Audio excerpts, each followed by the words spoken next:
오늘 우리가 누가복음 3장 말씀을 읽었습니다. 여러분 누가복음 3장, 4장 잘 이렇게 보면은 누가복음 4장은 예수님께서 공생애를 시작하는 내용입니다.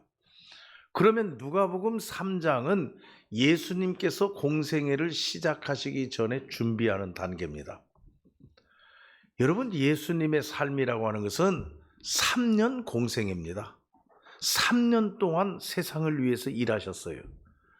그 3년 동안 세상을 위해서 일하기 위해서 예수님은 30년 동안 준비했어요. 그러니까 이걸 보면서 우리 믿는 하나님의 백성들 철저하게 준비해야 된다. 그냥 되는 게 아니에요. 여러분 목사가 어느 날 갑자기 됩니까? 요즘 세상에 그런 목사들도 많이 있어요. 며칠 전까지 집사였는데 목사라고 이렇게 얘기를 해요. 인천공항에서 출발할 때에는 분명히 집사님이었는데 LA 공항에 도착할 때에는 목사님이라고 해요. 그래서 태평양 목사라고 그래요. 건너가면서 목사가 되는 거예요. 여러분 이런 일이 있을 수 있습니까? 예수님도 3년을 일하기 위해서 30년을 준비했어요. 그 30년을 준비하고도 여기 누가복음 3장 말씀에 보면은 땅에서도 준비하고 하늘에서도 준비해요. 철저하게 준비하십니다. 땅에서는 누가 준비하느냐? 세례 요한이 준비했어요. 예수님께서 오실 길을 예비하는 거예요. 그리고 세례를 받게 하셨어요. 하늘에서는 누가 준비했느냐? 성령님께서 역사하셨어요. 하늘 문이 열리고 성령이 비둘기같이 임하면서 하나님의 음성이 들렸어요. 이는 내 사랑하는 아들이라, 내가 기뻐하는 자라. 여러분 믿습니까? 그러니까 이렇게 철저하게 준비하고 누가복음 4장의 공생애를 시작하는 겁니다. 여러분 한번 잘 보세요. 이렇게 철저하게 준비하고 공생애를 시작하는 데에도 모든 길이 형통하냐? 아니에요. 시험부터 시작했어요. 시험부터. 성령님께서 예수님을 광야로 끌고 갔다. 광야가 어떤 곳입니까? 메마른 곳입니다. 광야는 생명이 없는 곳입니다. 광야는 한마디로 말하면 죽음의 곳입니다. 예수님을 그곳으로 끌고 가서 예수님께서 마귀에게 시험받는 일부터 시작이 되었어요. 이게 공생애입니다. 여러분 우리가 예수 잘 믿고 신앙생활 잘하면 모든 것이 다 형통하게 될 것이다 라고 하는 착각에서 벗어나야 돼요. 예수 잘 믿고 신앙생활 잘하고 믿음 안에서 거하는 삶을 살아도 우리 앞에 걸림돌이 있어요. 캄캄한 굴을 지나갈 수도 있어요. 가시밭길을 갈 수도 있어요. 그거 다 이겨야 돼요. 예수님도 어떻게 했습니까? 광야에 가서 사단에게 시험을 받는 것도 거뜬하게 말씀으로 이겨내셨습니다. 그러고 나서 무슨 일이 있었습니까? 예수님께서 귀신을 쫓아내는 얘기가 나와요. 여러분 누가복음 4장 14절 말씀해 보니까 귀신을 쫓아내는 얘기 전에 가르치시는 얘기가 먼저 나옵니다. 예수님께서 가시는 곳마다 가르치셨어요. 그러니까 우리 교회에서도 이 가르치는 일 소홀히 해서는 안 돼요. 어제부터 요셉부 겨울성경학교, 이제 다음 요번 주간에 보면은 청년부 겨울 수련회, 다니엘부, 다 중등부, 중고등부 다 합니다. 왜 이렇게 겨울마다 여름마다 매주일 나와서 배우고 있는데 또 이렇게 특별히 하는가? 여러분 예수님께서 가르치시기 때문에. 그래서 오늘도 우리가 3, 5 찬양 예배 끝나고 찬양대 교사들 모입니다. 새로운 사명을 새해에 맡았습니다. 이 새로운 사명을 감당하기 전에 교육받아야 돼요. 왜? 예수님이 가르치셨어요. 수없이 가르치셨어요. 그게 이 교육이라고 하는 게 얼마나 중요한지 말이에요. 그 다음에 무슨 일이 벌어집니까? 4장 31절 말씀에 보면 앞에서도 언급했습니다. 귀신 쫓아내는 얘기가 나와요. 여러분 우리 인간에게 있어서 영적인 문제입니까? 육적인 문제입니까? 무엇이 먼저입니까? 우리 인간에게 있어서 영이 잘 돼야 범사가 잘 됨을 믿으시기를 바랍니다. 여러분, 우리 믿는 하나님의 백성들이 영적으로 건강해야, 먼저 영적으로 건강해야 신앙생활이 바르게 잘 된다. 영이 흔들리면요, 우리 영이 귀신에게 사로잡히면 몸이 건강해도 소용없어요. 그러니까 예수님께서 공생애의 삶 속에서도 먼저 귀신 들린 사람이 귀신을 쫓아냈어요. 그 다음에 수많은 병자들을 고쳤다고 하는 얘기가 4장에서 계속 되어지고 있습니다. 그러니까 예수님이 하신 일이 뭐냐? 시험 받으셨다. 예수님도 고통 당했다, 어려움 당했다. 그러나 그런 시험을 걷더니 하나님의 말씀으로 이겼다. 그리고 예수님께서 하신 일이 뭐냐? 회당에 들어가서 성전에서 가르치셨다. 그리고 영적으로 귀신 들린 사람의 귀신을 내어 쫓았다. 그리고 육체적으로 병든 사람의 병을 고쳐주셨다. 여러분, 교회는 치유하는 곳임을 믿으시기를 바랍니다. 우리가 금년에 주여 치유하게 하소서, 이게 금년 우리 교회의 표예요.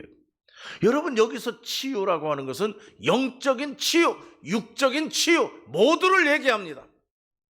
그래서 금년에 2024년에 여러분 모두가 영적으로 육적으로 병에서 고침받기를 원합니다. 우리 교회도 마찬가지예요. 나라와 민족도 마찬가지. 치유돼야 돼요. 변화돼야 돼요. 그것은 예수로만이 가능합니다. 예수님께서 그 일을 하셨어요. 예수님께서 이 땅에 오셔서 공생의 생활을 이렇게 시작했는데, 오늘 읽은 말씀은 그 전 단계예요. 예수님이 오시는 길을 누가 예배했느냐? 세례 요한이 준비했다. 세례 요한이 준비했어요. 이사야 40장 3절에 있는 말씀과 같이 주의 길을 예비하라. 그래서 세례 요한이 예비합니다. 준비합니다. 예수님 만나도록 준비해요. 근데 이거 가만히 보세요. 세례 요한이 준비하는데 세례 요한이 외치는 얘기가 있어요. 그게 뭐냐? 회개하랍니다. 여러분, 예수님 만나려면, 예수님 만나서 치유함을 얻으려면 우리에게 급선무가 있어요. 제일 먼저 뭐냐? 회개하라. 하나님 앞에 회개하라. 여러분, 우리 한국 교회의 맹점, 우리 한국 교회가 자꾸 쇠퇴하게 되는 이유, 한국 교회 강단에서 회개가 사라졌다고 하는 얘기예요. 우리 한국 교회가 최고 부흥될 때, 그때는 강단에서 회개하라를 외쳤어요. 그때 제일 많이 부흥됐어요. 그런데 한국 강단에서 듣기 좋으라고, 교인들 들으면 기분 나쁘니까 회개하라고 하지 말자. 그래서 회개가 사라졌다 보니까 한국 교회가 점점 침체되었다. 저는 분명히 믿습니다. 이 강단에서 회개하라가 살아나야 우리 교회가 살아날 줄 믿으시기 바랍니다. 교회는 무엇하는 곳이냐? 하나님 앞에 나와서 회개하는 곳. 왜 회개해야 되느냐? 예수님을 만나기 위해서.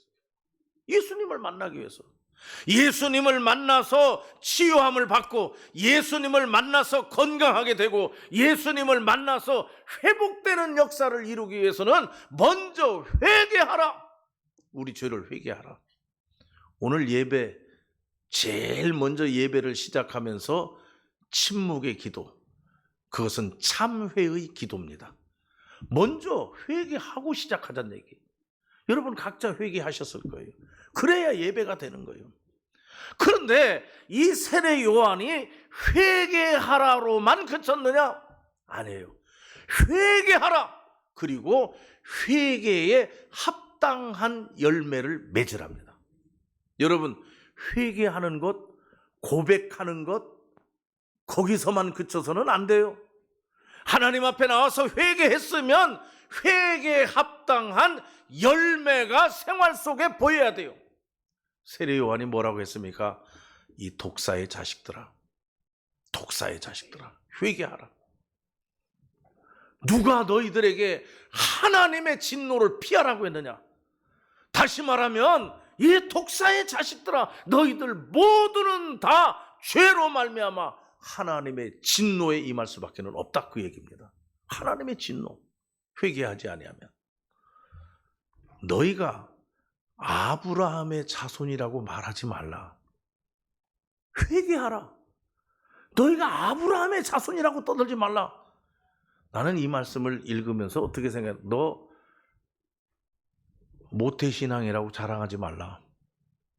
너 네 아버지가 장로라고 자랑하지 말라. 너 목사라고 자랑하지 말라. 그거 갖고 되는 게 아니다. 그거 갖고 되는 게 아니다. 너 30년 40년 예수 믿었다고 그거 자랑하지 말라. 너 아브라함의 자손이라고 자랑하지 말라. 여기 있는 돌들로도 다 아브라함의 자손을 만들 수 있다. 그게 다 소용없다.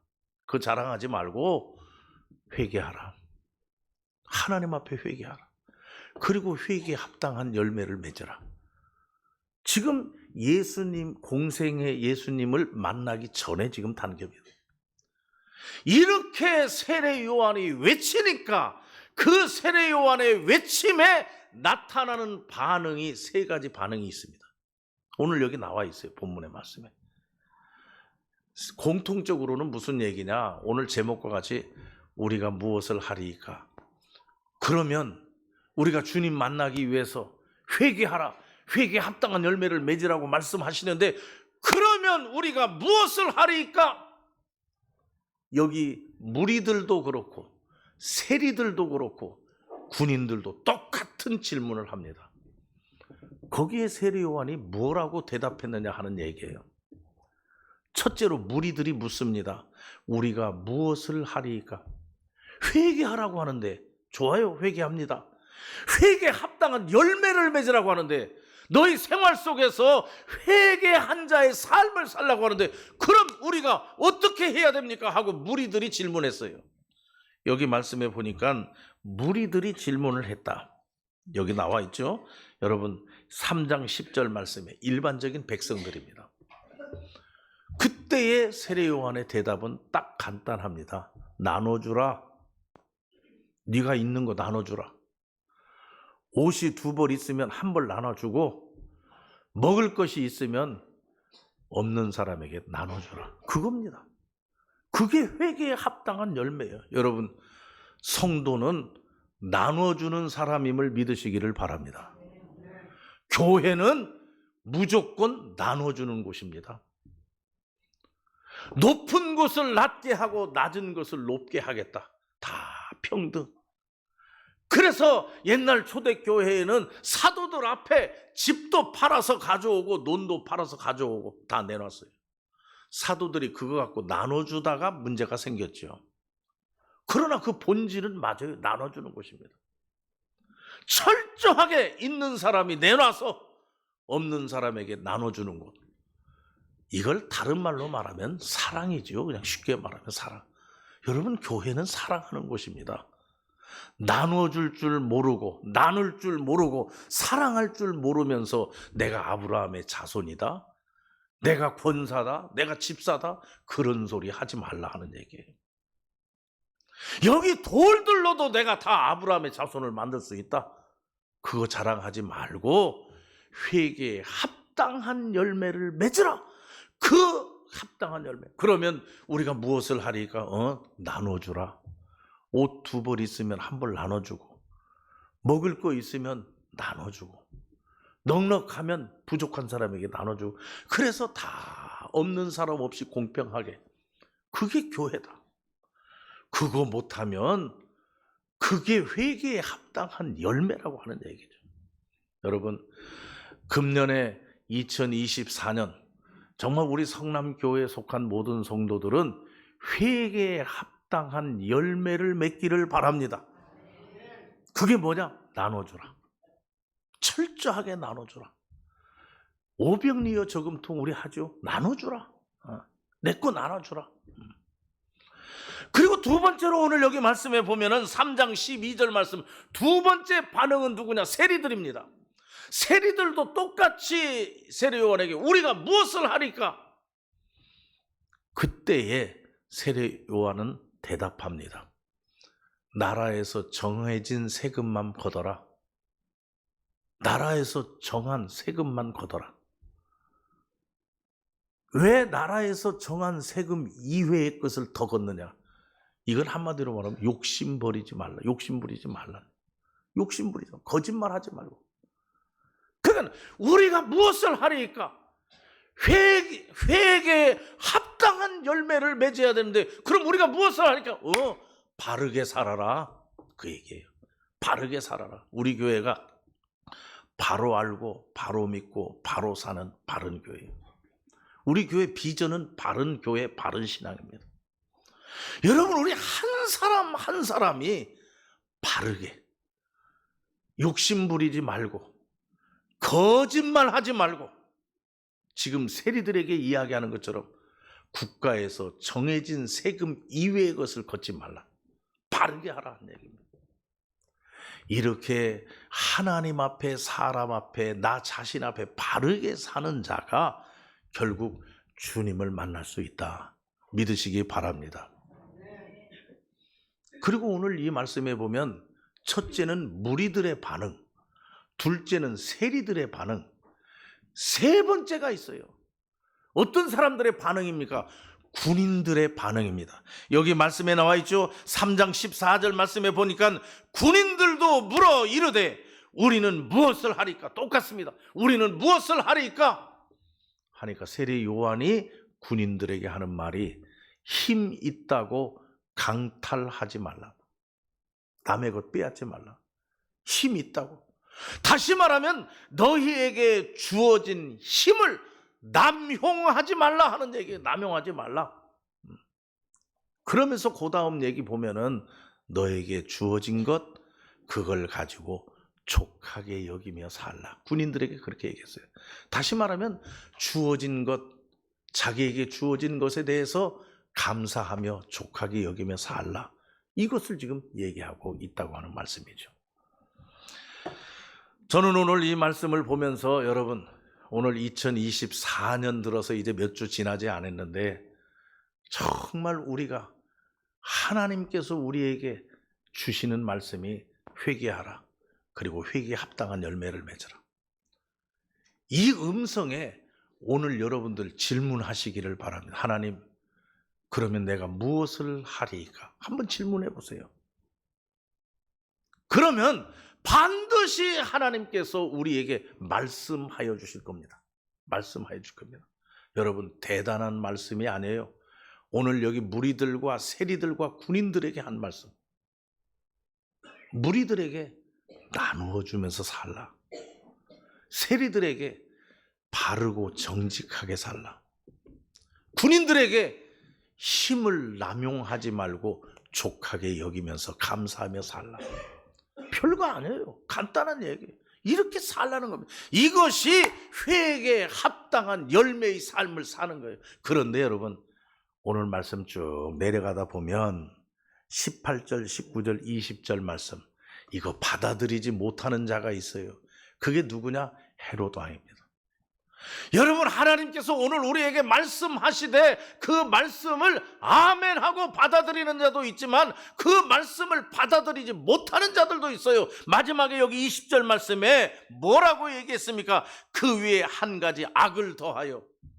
하나님이 말씀하셨는데 오히려 하나님의 말씀을 듣고는 오히려 악을 그 위에 한 가지 더하여 요한을 옥에 가두니라. 오늘 하나님이 우리에게 주시는 말씀을 아멘으로 받지 아니하고 하나님의 말씀을 듣고는 그렇게 못 삽니다. 어떻게 그렇게 삽니까? 어떻게 나누어 주면서 삽니까? 어떻게 정직하게만 삽니까? 어떻게 족하게 여기면서 삽니까? 그렇게 못합니다 하고 오히려 악을 더 저질러 버리는 이러한 자가 되어서는 안 된다 하는 얘기죠. 오늘 여전도의 주일 행사도 있기 때문에 여기서 말씀을 마칩니다. 여러분, 모두가 다 하나님께 질문하십시다. 우리가 무엇을 하리이까? 이 2024년에 우리가 무엇을 하리이까? 주님은 고요하게 여러분들에게 말씀하실 겁니다. 그 말씀 귀로 잘 듣고 반항하는 것이 아니라, 더 악을 저지르는 것이 아니라 하나님의 말씀에 순종하고 따라가는 하나님의 백성들이 되시기를 바랍니다. 오늘 주시는 말씀 나누어 주라. 그리고 바르게 살라. 그리고 족하게 여기며 살라. 오늘 주시는 말씀으로 받는 여러분 되시기를 바랍니다. 기도하십시다.